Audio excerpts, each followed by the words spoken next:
सा हमारा server problem है, तो उस वजह से कमेंट आने में बच्चे पिछले बैचेस में भी काफी दिक्कत हो रही है, तो थोड़ा सा आप लोग मैनेज करेंगे। दो तीन कमेंट्स अभी देखने को बिल्कुल मिले हैं मुझे। सो स्वागत है भैया, तनु, सुमन, आयुष, मोहित, ये 4 ही कमेंट्स बस आज दिख रहे हैं। आज अच्छा मौका है सभी का नाम लेने का जिन जिन का कमेंट्स दिख रहा है। सुब्रता, ठीक है, स्वागत है सभी बच्चों का। फटाफट से आप लोग लाइव जुड़ जाएं, ठीक है, और कमेंट करने की कोशिश करते रहे। अगर आ रहे हैं तो बहुत ही अच्छी बात है, नहीं भी आ रहे तो भी कोई बात नहीं, हम चीजों को बहुत अच्छे से लेकर चलेंगे, ठीक है। तो देखिए, लास्ट क्लास में बच्चे हम लोगों ने कहा तक चीजों को पढ़ लिया था, बिटवीन शायद डिस्कस कर रहे थे। हाँ, देखिए यहां पर हम इन शब्दों को डिस्कस कर रहे थे, किन शब्दों की बात हो रही थी यहां पर, बिटवीन, अमंग और अमंगस्ट, ठीक है। बिटवीन, अमंग और अमंगस्ट सभी वर्ड्स किसकी बात करते हैं? डिस्ट्रीब्यूशन की करते हैं, जिसमें कि अमंग और अमंगस्ट डिस्ट्रीब्यूशन के लिए दो से ज्यादा के लिए बात करते हैं, ठीक है। और दोनों शब्द अमंग और अमंगस्ट डिस्ट्रीब्यूशन के लिए बात करते हैं और दो से ज्यादा के लिए करते हैं, तो डिफरेंस भी है क्या कोई? तो जी हाँ, बिल्कुल एक डिफरेंस है इनमें।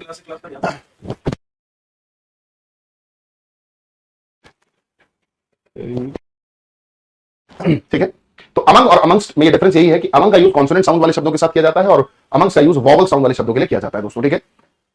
फिर हमने कुछ वॉवल साउंड को भी समझने की कोशिश की थी कि वॉवल साउंड को कैसे आइडेंटिफाई करेंगे, ठीक है। और इन कुछ एग्जांपल्स में हम लोगों ने अमंग और अमंगस्ट को यूज भी करके देखा। फिर बात हम लोगों ने की थी कि बिटवीन भी डिस्ट्रीब्यूशन के लिए दो के लिए यूज होता है, ठीक है। बट बिटवीन के साथ एक कंडीशन आती है क्या, कि बिटवीन दो के लिए भी यूज हो सकता है और दो से ज्यादा के लिए भी यूज आप लोग कर सकते हैं। बिटवीन का यूज दो और दो से ज्यादा दोनों ही केसेस में हो सकता है, ठीक है। मेरा नाम लीजिएगा, कमेंट जा रहा है आयुष भाई, आपका कमेंट आ गया चीरते हुए, है ना, सर्वर प्रॉब्लम को भी चीरते हुए आपका कमेंट आ गया है। आरवी का भी आ गया, लक्ष्मण का भी आ गया, गोपाल, सीलू, काफी बच्चों का कमेंट्स आ रहा है, बट आज थोड़ी प्रॉब्लम है बच्चे कमेंट्स आने में, ठीक है, आज थोड़ी प्रॉब्लम है।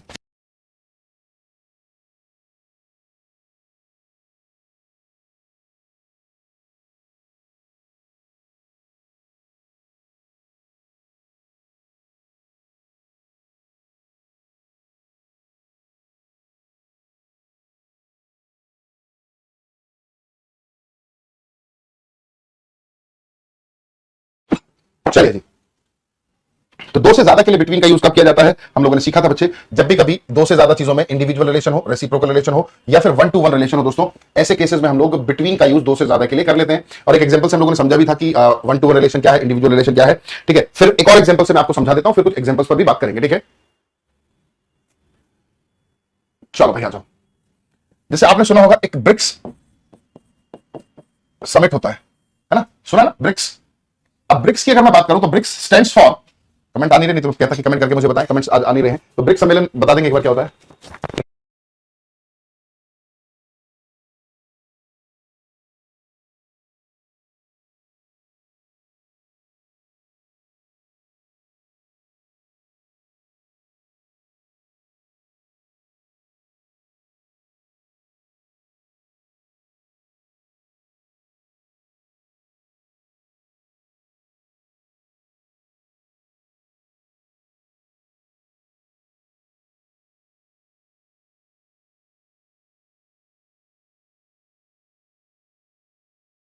यही आवाज अब आ रही बच्चे, चले। तो बिल्कुल बहुत ही बढ़िया Shivam, Brazil, Russia, India, China, south Africa, बहुत ही बढ़िया भाई, सारे स्टूडेंट बड़ी खतरनाक है ना। तो ब्रिक्स की अगर मैं बात करूं तो बच्चे ब्रिक्स सम्मेलन जो होता है ना, तो ब्रिक्स का मतलब होता है Brazil, Russia, India, China and south Africa, ठीक है। अब अगर देखिए मैं बात करूं इनकी, तो देखिए ब्राजील, है ना, रशिया, इंडिया, चाइना, पूरा लिख लेते हैं, साउथ अफ्रीका, ठीक है। ये कुछ कंट्रीज हैं, ब्राजील, रशिया, इंडिया, चाइना और साउथ अफ्रीका, ठीक है। अगर बात करें इन सभी कंट्रीज की, ठीक है, अगर इनके बीच में कोई सम्मेलन होता है, मतलब ब्रिक्स का सम्मेलन होता है, ब्रिक्स समिट होती है, तो इनके बीच में कुछ बातचीत होगी बच्चे, है ना, इनके बीच में बातचीत होगी। अब ऐसा तो नहीं है कि ब्राजील सिर्फ और सिर्फ रशिया से बात करके चला जाएगा, ऐसा तो नहीं होगा। जो ब्राजील है बच्चे वो रशिया से भी बात करेगा, ब्राजील जो है वो इंडिया से भी बात करेगा, ब्राजील की बातचीत मेरे बच्चे चाइना से भी होगी, ब्राजील की बात मेरे भाई साउथ अफ्रीका से भी होगी, ठीक है। अब ध्यान से देखें, Brazil one two one, Brazil one two one सभी से रिलेट हो गया, ब्राजील सभी से वन टू वन करके क्या हो गया, रिलेट हो गया दोस्तों, ठीक है। क्या अभी ये इंडिविजुअल रिलेशन बन गया? नहीं, क्योंकि अभी ब्राजील ही सभी से independently individually one two one करके रिलेट हुआ है। बट अभी रशिया की बातचीत सिर्फ ब्राजील से हुई है, वो रशिया इंडिया से भी करेगा, रशिया चाइना से भी बात करेगा, रशिया की बातचीत साउथ अफ्रीका से भी होगी। तो अब हमने देखा रशिया भी सभी से इंडिविजुअली वन टू वन क्या हो गया, रिलेट हो गया। फिर बात करते हैं इंडिया की। तो दोस्तों इंडिया की बातचीत अभी देखो ब्राजील और रशिया से हुई है, तो इंडिया अभी चाइना से भी बात करेगा, इंडिया की बातचीत साउथ अफ्रीका से भी होगी, दो पक्षीय बातें हैं, ठीक है ना, इंडिया साउथ अफ्रीका आपस में बात करेंगे। तो अब इंडिया भी वन टू वन इंडिविजुअली सभी से रिलेट हो गया। चाइना की बात करें तो चाइना ब्राजील, रशिया, इंडिया से बात कर चुका है, इसकी बातचीत किससे होगी, साउथ अफ्रीका से होगी, तो ये भी वन टू वन सभी से रिलेट हो गया। और बात अगर मैं कर लूं साउथ अफ्रीका की, तो साउथ अफ्रीका भी देखो चाइना, इंडिया, रशिया, ब्राजील सभी से बात कर चुका है। तो जब सब कंट्रीज आपस में एक दूसरे से बात कर लेंगी तो इसी रिलेशन को मेरे बच्चे क्या बोलेंगे, इसी रिलेशन को हम लोग क्या बोलेंगे दोस्तों, इंडिविजुअल रिलेशन बोले, या फिर वन टू वन रिलेशन बोले, या फिर इसी को रेसिप्रोकल रिलेशन भी आप बोल सकते हैं। ठीक है, बात समझ पा रहे हैं दोस्तों? अरे बोल देंगे भाई, बात क्लियर है सभी को? ठीक है, हाँ साउथ अफ्रीका का टेस्ट है आज, इंडिया और साउथ अफ्रीका का। हाँ शायद थोड़ा डिले हो गया ऐसा सुनने में आ रहा है। तो ब्रिक्स की अगर मैं बात करूं तो ब्रिक्स एक समिट था, हम लोगों ने देखा, तो वही चीज है यहां पर। अब एक सेंटेंस हम लोग फ्रेम कर लेते हैं।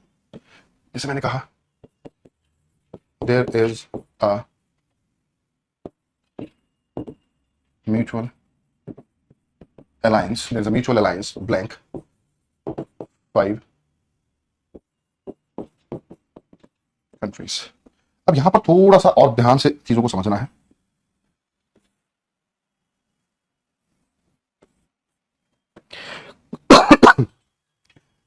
पहली दिक्कत तो क्या हो गई, म्यूचुअल नहीं आएगा, क्योंकि अलायंस जो होता है वो अपने आप में म्यूचुअल होता है, और म्यूचुअल की जो कंडीशन है इसलिए यहां पर फुलफिल नहीं होगी। हटाओ इसको, क्योंकि सुपर फ्लोज बना दे रहा है, और अलायंस की साउंड वॉवल साउंड है इसलिए एन लगा दिया। अब एक चीज देखना है, इस सेंटेंस में अगर कोई अलायंस हो रहा है 5 कंट्रीज के बीच में ना, सहमति हो रही है, एग्रीमेंट हो रहा है, तो ये वाला ब्राजील जो है ना, मान लेते यही 5 कंट्रीज हैं, इनके बीच में कोई एग्रीमेंट हुआ तो ब्राजील इन सभी से एग्रीमेंट करेगा, रशिया भी इन सभी से करेगा, इंडिया भी सभी से करेगा, साउथ अफ्रीका भी, चाइना भी, सभी एक दूसरे से करेंगे। तो वन टू वन रिलेशन हुआ, बिल्कुल हुआ। तो ऐसी सिचुएशन में हम लोग यहां पर क्या यूज कर सकते हैं बच्चे, बिटवीन यूज कर सकते हैं। दूसरी चीज, क्योंकि यहां पर 5 कंट्रीज है, 5 कंट्रीज की बात अगर मैं करूं तो 5 कंट्रीज के लिए तो हम लोग अमंग का भी यूज कर सकते हैं। तो यहां पर दोस्तों अमंग का भी यूज किया जा सकता है। ठीक है, तो यहां पर बिटवीन भी करेक्ट है और बच्चे अमंग भी करेक्ट है, उसमें कोई दिक्कत परेशानी नहीं है। हाँ, एक लोचा है, लफड़ा है बच्चे।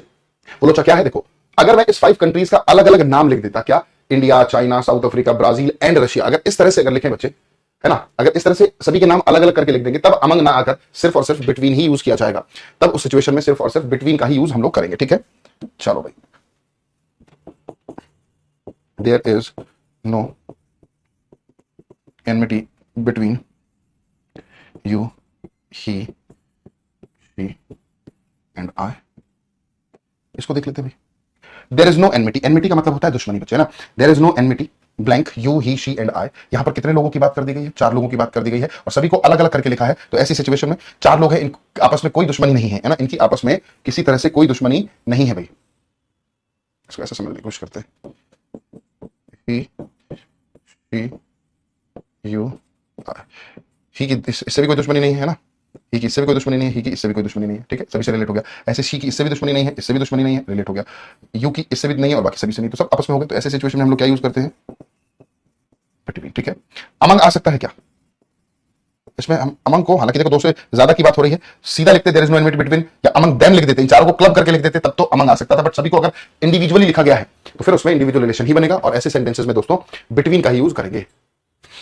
इतनी बात समझ पाए? अरे बोलो भाई फटाफट से, बिटवीन समझ में आ गया भाई? बिटवीन समझ में आ गया दोस्तों? बात कर लेते हैं एक और प्रीपोजिशन की, टू और टूवर्ड्स।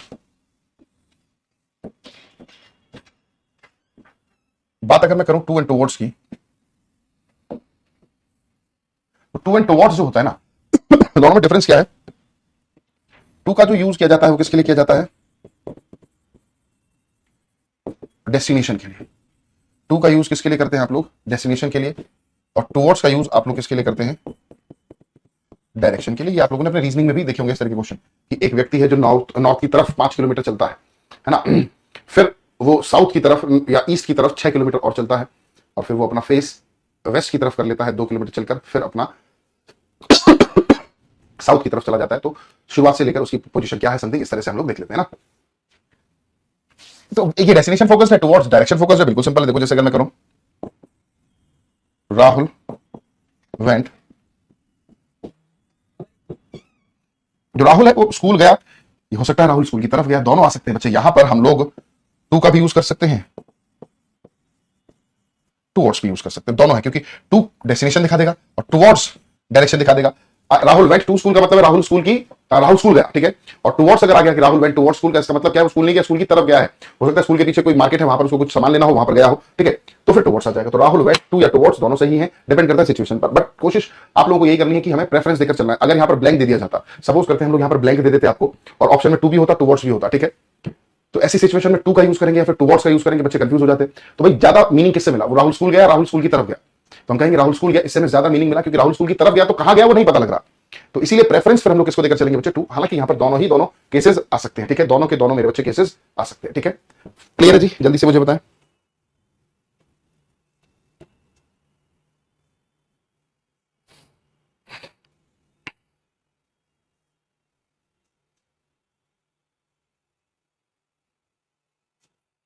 क्लियर है यहां तक?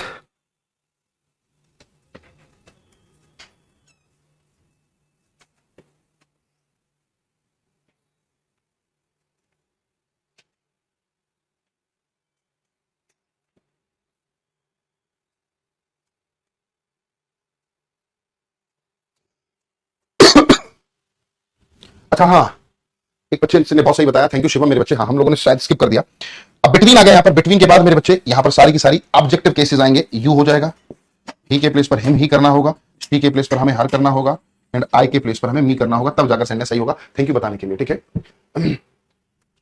शिवम कह रहा है कि you her him and me नहीं हो सकता मेरे बच्चे, यही होगा शिवम। तो शायद हम लोगों से स्किप हो गया, ध्यान नहीं रहा था, ठीक है। तो करेक्ट कर लेंगे बच्चे, क्योंकि बिटवीन एक प्रपोजिशन है, प्रपोजिशन के बाद तो आप जानते हैं ऑब्जेक्टिव केसेस ही आया करते हैं। ये बात हम लोगों ने प्रोनाउन में भी सीखी थी, और यही बात हमने कंजक्शन में भी सीखी थी, और फिर तीसरी बार हम लोग यहां पर भी यही सीख रहे हैं। शायद हम लोगों से स्किप हो गया था, ठीक है।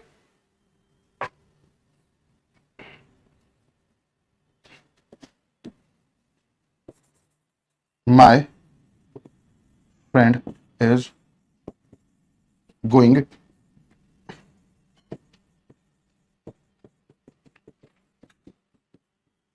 देख लेते हैं। My friend is going blank abroad next week.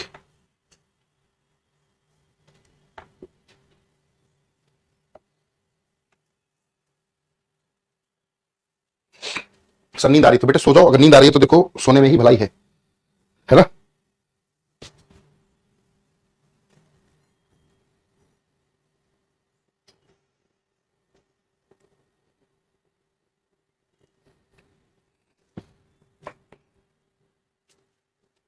चलिए अब यहां पर देखें, तो भाई यहां पर क्या आ गया? अब्रॉड। अब अब्रॉड ना तो कोई डेस्टिनेशन है, ना ही कोई डायरेक्शन है, ठीक है। मैं आपसे कहूं कि अब्रॉड की तरफ अपना फेस करके खड़े हो जाओ, तो आप कहोगे सर जिस भी तरफ मैं मुंह करूंगा वो तो अब्रॉड ही हो जाएगा, है ना। मानकर चले मैं इस तरफ मुंह करके खड़ा हूं, हो सकता है यहां मेरे आगे चलकर हजारों किलोमीटर बाद कोई एक देश आ जाए, मानकर चले कौन सा देश आ जाए, टर्की आ जाए, ठीक है। अब मैं इस तरफ मुंह करके सोच खड़ा हूं, तो मानकर देख लेते, मुझे मैप का इतना आइडिया नहीं है, साउथ अफ्रीका आ गया, इधर इधर कर रहे तो अमेरिका आ गया, इधर कर रहे तो रशिया आ गया, ठीक है।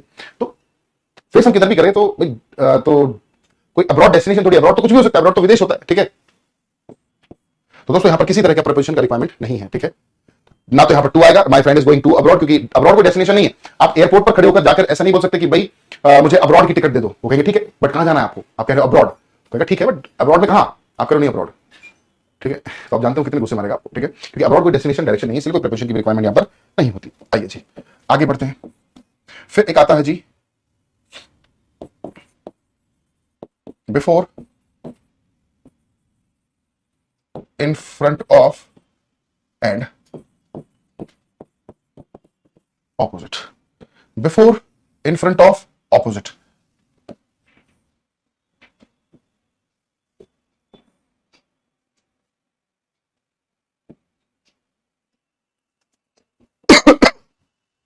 Before, in front of, opposite.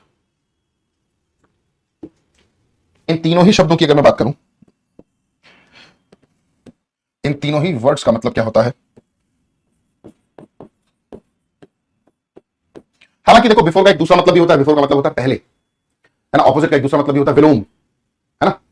But in तीनों शब्दों का एक दूसरा मीनिंग है। बिफोर का मतलब सामने भी होता है, इन फ्रंट ऑफ का मतलब भी सामने होता है, और ऑपोजिट का मतलब भी सामने होता है। अब तीनों शब्दों का मतलब जब सामने हुआ तो दोस्तों डिफरेंस क्या आ गया इसमें? डिफरेंस भी तो कुछ होगा, तो वही डिफरेंस हमें समझना है। जैसे मैं आपके सामने एक स्टेटमेंट लिखता हूं, और बहुत ध्यान से देखेंगे इसमें क्या आना चाहिए। Rahul is performing the task blank the जजेस। एक बार देख लेते हैं। Rahul is performing the task blank the जजेस। जो राहुल है वो जजेस के सामने टास्क परफॉर्म कर रहा है, ठीक है। हिंदी में तो सामने वाला मीनिंग आया, बट इंग्लिश की अगर मैं बात करूं तो फिर क्या होगा? इसमें क्या आना चाहिए वो हमें देखना है, समझना।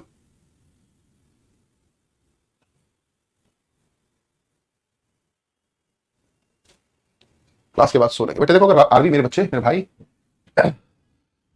अगर नींद आ रही है, ठीक है, हो सकता है रात में आपने नींद पूरी ना करी हो सकता है कहीं बिजी हो, शादी में हो, जागरण में हो, नींद नहीं हो पूरी हो रही। अगर क्लास के दौरान या पढ़ाई के दौरान आपको नींद आ रही है, तो भैया उस समय सिर्फ और सिर्फ एक ही काम करना है, उस नींद को पूरा करें। क्योंकि दोस्तों अगर आप नींद के आते आते भी पढ़ाई पर फोकस कर रहे हो तो देखो एक समय में एक ही चीज आ सकती है ना, एक म्यान में दो तलवार नहीं रह सकती। वही चीज आपका दिमाग है, दिमाग में ऑलरेडी नींद छाई हुई है, तो फिर समझ में कुछ नहीं आएगा। नींद आ रही है ना तो समझ में नहीं आएगा कुछ भी, तो इट्स बेटर कि फिर समय वेस्ट ना करें, सो जाए। और जब 1 घंटे बाद आप उठेंगे, है ना, एक पावर नैप लेनी, ये नहीं कि आप अभी सो गए और फिर उठ रहे हो भैया शाम को 8 बजे, ठीक है, फिर कोई फायदा नहीं उस चीज का। 1-1.5 घंटे की आप पावर नैप लें, बढ़िया सी बेहतरीन। जब आप उठेंगे आप देखेंगे कि आप फ्रेश महसूस कर रहे हैं, माइंड आपका बिल्कुल उतना ही अच्छे से काम करेगा जितना सुबह उठकर कर रहा था। तो उस समय फिर इस क्लास को देखें। तो मैं उन सभी बच्चों से गुजारिश करता हूं कि जो नींद में आते आते भी पढ़ाई कर रहे हैं, कोई फायदा नहीं है बच्चों उस पढ़ाई का, ठीक है, इफेक्ट है, सच्चाई है। चलिए, तो Rahul is performing blank the task blank the जजेस। अब आपके कमेंट्स तो आ नहीं रहे हैं जो 1-2 कमेंट्स आए सभी लोग इन फ्रंट ऑफ बता रहे हैं, चलिए जी कोई बात नहीं। तो यहां पर हमें क्या लिखना होगा,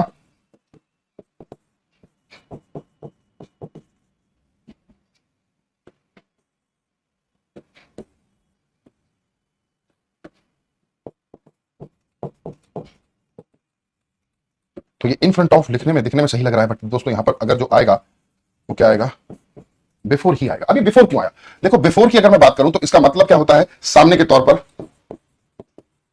समक्ष, और समक्ष का मतलब होता है इन दी प्रेजेंस, किसी चीज की उपस्थिति में, पर्सन की उपस्थिति में, किसी के भी उपस्थिति में प्रेजेंस की बात करता है।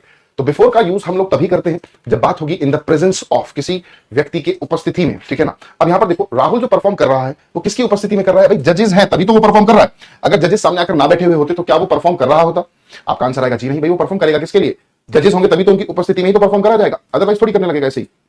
समझ रहे बात, चलिए एक और सेंटेंस से बात समझते हैं। thief was produced blank the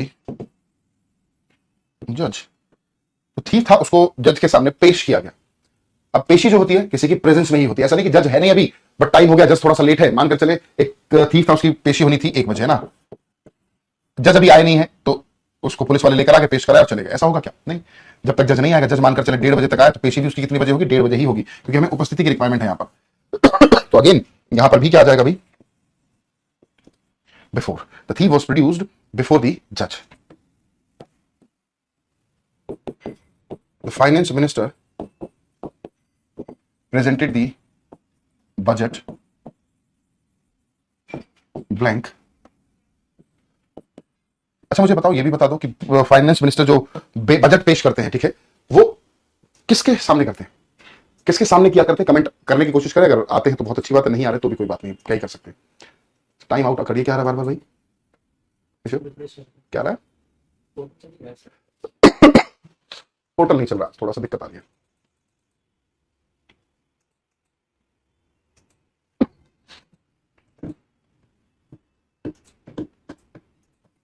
चलो जी, जो बजट पेश किया जाता है ना, वो हमेशा और हमेशा पार्लियामेंट में किया जाता है, जानते हो आप। एमपी, अरे एमपी के सामने नहीं करते बच्चे, मेंबर ऑफ पार्लियामेंट थोड़ी करेंगे उसके सामने। लिख लो, लोकसभा स्पीकर, है ना, लोकसभा के स्पीकर के सामने पेश किया जाता है और उसकी उपस्थिति जरूरी है, और उसी के लिए बच्चे यहां पर हम लोग क्या यूज करेंगे, बिफोर का हम लोग यूज करते हैं, ठीक है। The finance minister presented the budget before the Lok Sabha speaker. 1-2 sentences और लिखता हूं मैं। Please do not stand blank me as I am unable to watch the match।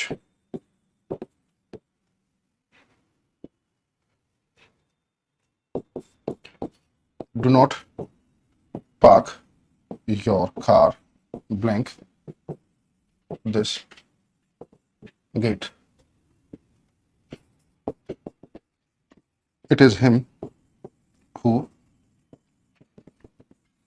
humiliate me blank my parents. देख लेते हैं एक बार, प्रेसिडेंट के सामने पेश नहीं किया जाता, नहीं बच्चे, लोकसभा स्पीकर के सामने, है ना। चलिए देखते हैं। अब please do not stand blank me as I am unable to watch the match. अब बात करेंगे अगर हम इस इन फ्रंट ऑफ की, है ना, इन फ्रंट ऑफ का मतलब आमतौर पर जनरली तो किसके लिए किया जाता है, नॉन लिविंग के लिए, साथ साथ जहां प्रेजेंस की रिक्वायरमेंट ना हो, presence is not जहां पर प्रेजेंस की कोई रिक्वायरमेंट ना हो सच, तो उस स्थिति में हम लोग इन फ्रंट ऑफ का यूज कर लिया करते हैं, ठीक है। जैसे कि इस सेंटेंस में देखते हैं, please do not stand blank me as I am unable to watch the match. कई बार आपने देखा होगा, अगर आपने कभी कोई लाइव मैच देखा है क्रिकेट का या किसी भी गेम का, स्टेडियम में जाकर, जैसे क्रिकेट की एग्जांपल ले लेते हैं, अगर आपने क्रिकेट का मैच देखा है बच्चे स्टेडियम में जाकर, तो क्या होता है वहां पर, जैसे कोई बाउंड्री लगती है तो सारे लोग खड़े हो जाते हैं एक्साइटमेंट में, ना। अब कुछ लोग खड़े नहीं होते। अब मैं बैठा हूं और मेरे सामने वाले सारे लाइन वाले खड़े हो गए, तो क्या मुझे मैच दिख पाएगा? नहीं। फिर मैं उनसे कहूंगा, अरे भाई मेरे सामने मत खड़े हो। तो मुझे बताओ, उसको और मेरे को एक दूसरे की प्रेजेंस की रिक्वायरमेंट है? कोई रिक्वायरमेंट नहीं। मैं नहीं चाहता वो मेरे सामने हो, है ना, मैं चाहता ही नहीं। बट यहां पर फाइनेंस मिनिस्टर चाहता है कि लोकसभा का स्पीकर उसके सामने हो, तभी वो पेश कर सकता है। थीफ को तभी पेश किया जाएगा जब जज की उपस्थिति होगी, इसका मतलब रिक्वायरमेंट है वहां पर, है ना। राहुल तभी टास्क को परफॉर्म करेगा जब जज की उपस्थिति होगी, अदरवाइज नहीं करेगा, ठीक है। बट वो मेरे सामने हो या ना हो, बट मुझे तो मैच देखना है, तो इसका मतलब हम लोग सामने के तौर पर मना करेंगे। तो अगेन यहां पर क्या आएगा, क्या आएगा? इन फ्रंट ऑफ। क्या आएगा? इन front of.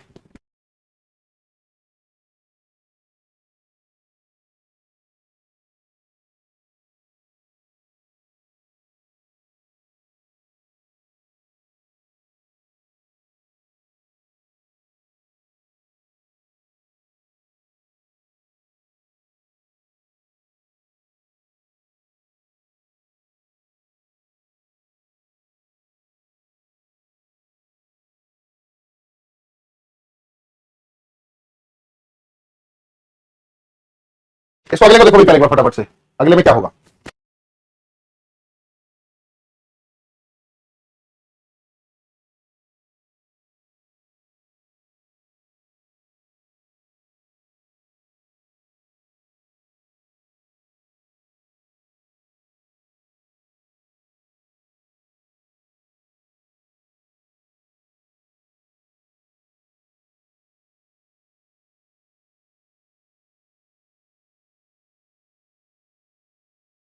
Do not park your car blank this gate. अब देखो, कार की बात करें और गेट की बात करें तो दोनों एक दूसरे की लिविंग की बात नहीं कर रहे, प्रेजेंस की बात नहीं कर रहे, नॉन लिविंग एक्सप्रेशन है, ठीक है। तो उसके सामने पार्क नहीं करना, तो अगेन यहां पर क्या आ गया? इन फ्रंट ऑफ। बहुत सारे गेट्स के सामने आप लोगों ने इस तरह का स्टेटमेंट देखा भी होगा। अगला देखते हैं, important sentence 143 in front of. It is him who humiliate me blank my parents. ये वो है जो मेरे पेरेंट्स की उपस्थिति में मुझे परेशान करता है। तो इसका मतलब उपस्थिति पेरेंट्स की है तब भी ये करता है ऐसा। तो यहां पर हम क्या करेंगे? बिफोर का यूज करेंगे दोस्तों। क्या यूज करेंगे दोस्तों? बिफोर का यूज किया जाएगा। क्लियर सभी को? अब इसमें दो गलतियां और हैं, वो भी देख लेते हैं। हम लोगों ने सीखा है, इट के बाद अगर बी की फॉर्म होती है तो प्रोनाउन हमेशा सब्जेक्टिव केस में आएगा। तो यहां पर क्या हो जाएगा? अरे बोल दो भाई। तो इट इज ही, ठीक है। और ही के हिसाब से यहां पर ह्यूमिलिएट नहीं दोस्तों, ह्यूमिलिएट्स करेंगे। क्या करेंगे? ह्यूमिलिएट्स, ठीक है। तो it is he who humiliates me before my parents, ठीक है। खत्म कहानी। अब बात आती है ऑपोजिट की। तो ऑपोजिट क्या कहता है जी? आइए, अब ऑपोजिट भी सामने की कंडीशन की बात करता है। पहली बात तो फेसिंग टुवर्ड्स ईच अदर। जो दो चीजों को हम लोग ऑपोजिट बता रहे हैं, उनका फेस एक दूसरे की तरफ होना चाहिए, फेसिंग टुवर्ड्स होना चाहिए। दूसरा, अगर मैं बात करूं, ये एक ही लाइन में लाई करने चाहिए, सेम लाइन में लाई भी करने चाहिए, ठीक है। जैसे कि अगर मैं बात कर रहा हूं, ये बताएंगे किस वाले एक्सप्रेशन को आप ऑपोजिट बोलेंगे। एक तो इन दोनों का फेस एक दूसरे की तरफ है और एक ही लाइन में लाई करते हैं। अगर एक लाइन में ड्रॉ कर दो तो एक ही लाइन में ये लाई भी कर रहे हैं, बट ये एक लाइन में नहीं है, इसलिए इनको ऑपोजिट ना बोले हम, है ना। इसीलिए इनको ऑपोजिट ना बोले, ठीक है दोस्तों। समझ पाए? इजी है। जैसे फॉर एग्जांपल ये एक रोड है, देखो, है ना। यहां पर क्या है? Post office. पीओ, पीओ का मतलब पोस्ट ऑफिस, है ना। वो बैंक वाला पीओ नहीं है। और ये किसी का घर है, मान लेते हैं मेरा घर। ये रोड है, पोस्ट ऑफिस का मुंह इस तरफ होगा रोड की तरफ, और मेरा घर भी रोड की तरफ होगा। अब आप देख रहे हैं पोस्ट ऑफिस और होम बिल्कुल आमने सामने है, और एक ही लाइन में लाई भी कर रहे हैं, एक ही लाइन में लाई भी कर रहे हैं। तो बच्चे ऐसी सिचुएशन में हम लोग इसको क्या बोलेंगे? ऑपोजिट। बट यहां पर एक कंडीशन और भी है।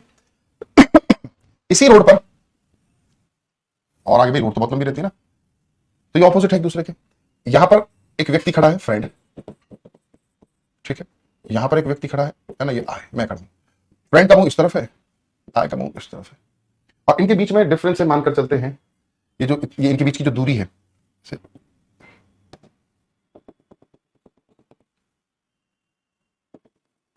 ये जो दूरी है 50 मीटर की है। 50 मीटर दूर खड़े, एक इधर मुकर के खड़ा, एक उधर मुकर के खड़ा, है ना। एक लाइन में तो लाइन नहीं कर रहे, एक लाइन में तो लाइन नहीं कर रहे किसी भी कंडीशन में, ठीक है। बट क्योंकि बीच में रोड जा रहा है, क्योंकि बीच में रोड जा रहा है, तो इनको भी हम लोग क्या बोलेंगे? ऑपोजिट। तो रोड वाले कंडीशंस में हम लोग चीजों को क्या बोला करते हैं? ऑपोजिट। जैसे मैंने कहा, my house is situated, my house is situated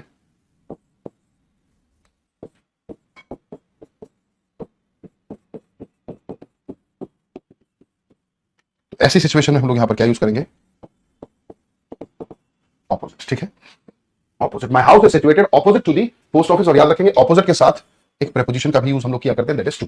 opposite के साथ एक प्रीपोजिशन टू का भी यूज किया करते हैं, ठीक है ना। My house is situated opposite to the post office. ऐसे ही अगर मैं देखूं,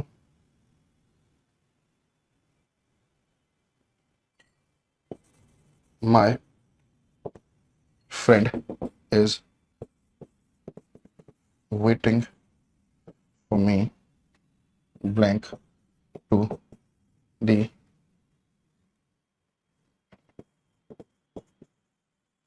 लाइब्रेरी।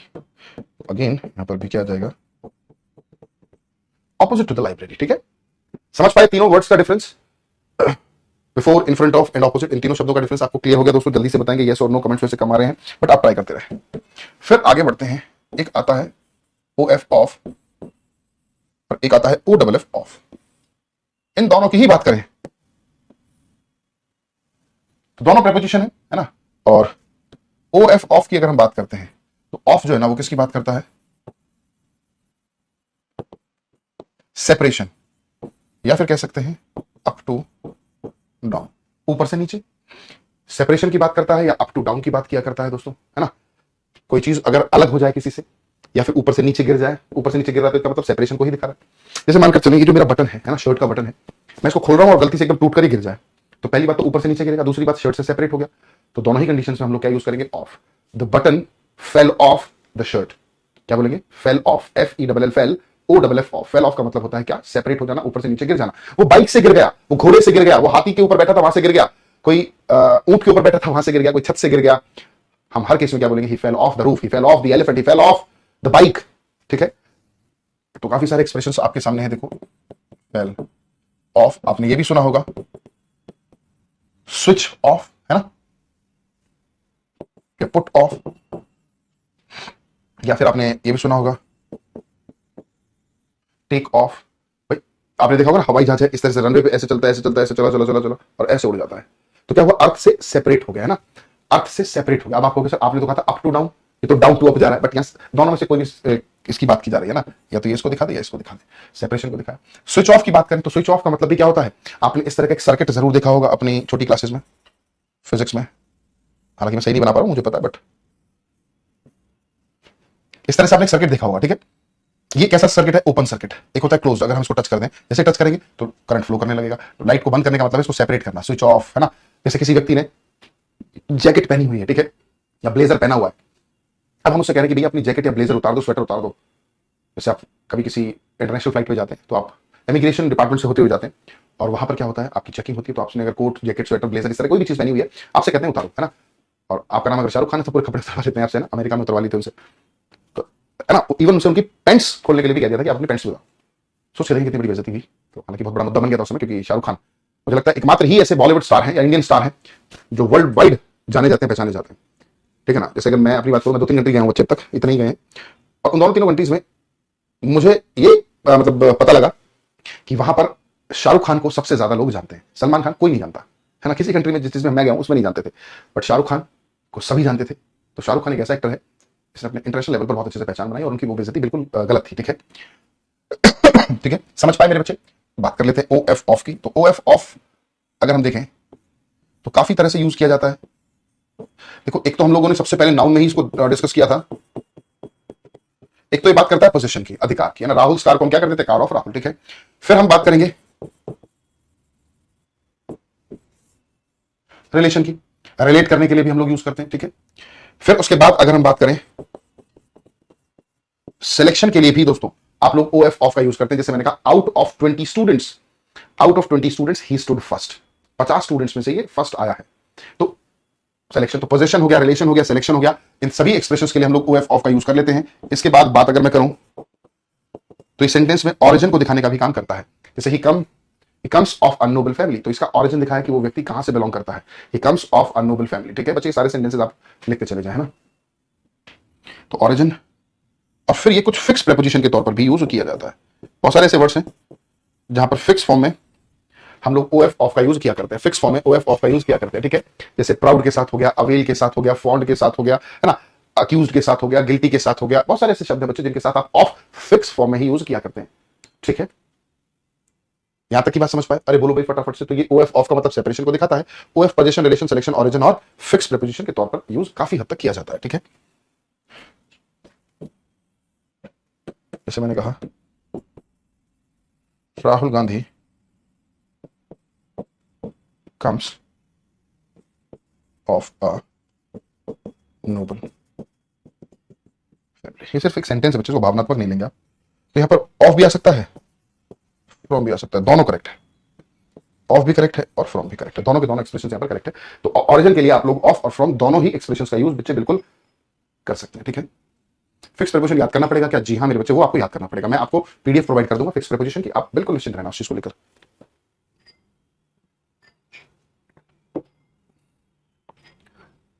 यहां तक की बात अगर समझ में आ गई तो भैया बढ़िया है। फिर एक और प्रीपोजिशन बची है, उसको देख लेते हैं। फिर नेक्स्ट क्लास में हम अपना एडवांस प्रीपोजिशन की बात करेंगे। फिर आता है हमारा फ्रॉम। अब फ्रॉम जो है वो भी काफी सारे केसेस में यूज होता है। देखो, एक तो कम के साथ, जब हम किसी प्लेस से आ रहे होते हैं, जैसे he came from London, he came from England, whatever, he came from Mumbai last night. फिर हमने देखा ऑरिजिन के लिए भी इसका यूज किया जाता है, फ्रॉम का, है ना। फिर हमने देखा फ्रॉम का एक और बेहतरीन सा यूज है,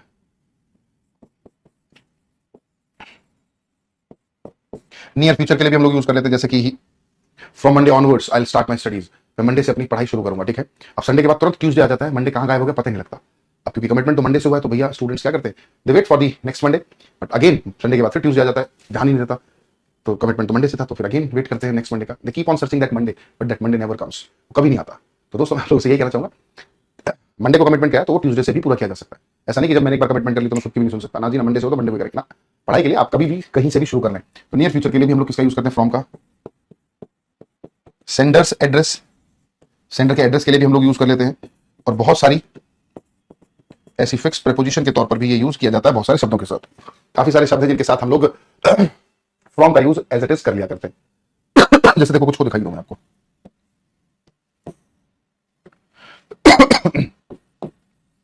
सफर, प्रिवेंट, एब्सटेन, रेफरेन, डिबार्ड, कम, डिफर, डिफरेंट, ये कुछ वर्ब्स हैं। इन सभी के साथ फिक्स फॉर्म में आप लोग क्या यूज किया करते हैं बच्चों, फ्रॉम का यूज किया करते हैं। इन सभी शब्दों के साथ हम लोग क्या यूज किया करते हैं, फ्रॉम का यूज किया करते हैं। ठीक है, आई होप आपको चीजें क्लियर हुई होंगी। तो आज के लिए इतना ही करते हैं, मुलाकात हमारी होगी कल। कल हम लोग एडवांस प्रीपोजिशन को स्टार्ट करेंगे, जो कि काफी इंपॉर्टेंट है। काफी सारे क्वेश्चन आपको वहां से मिलेंगे।